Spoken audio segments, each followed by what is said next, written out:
Hello, today I would like to discuss the latest episode of The Bad Batch. Now, let's begin.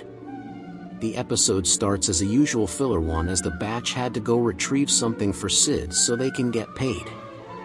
What makes this episode so interesting from the other filler-type episodes is that once they enter a cave to retrieve a mineral for Sid, they get their ship stolen.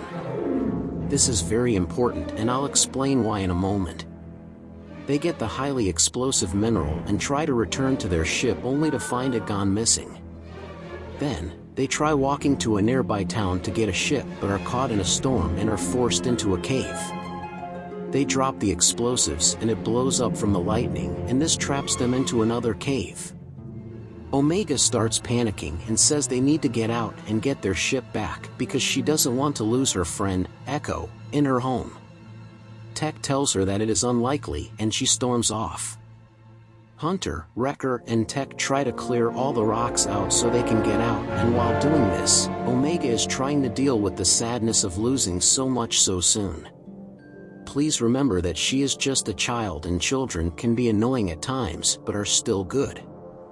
She eventually finds even more of that explosive mineral from earlier and is enough to blow their way out of the cave.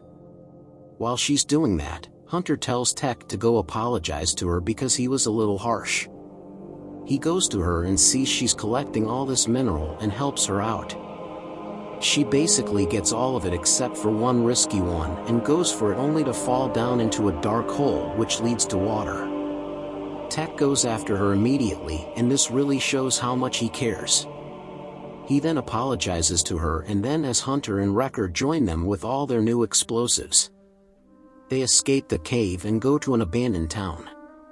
They manage to contact Sid from an old satellite, and she refuses them at first but eventually tells them she'll be there within a few days.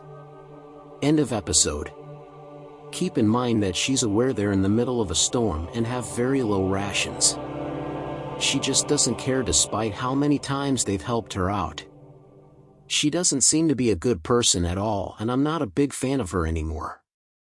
Disney seems to really be trying to make all Trandashans seem like bad people.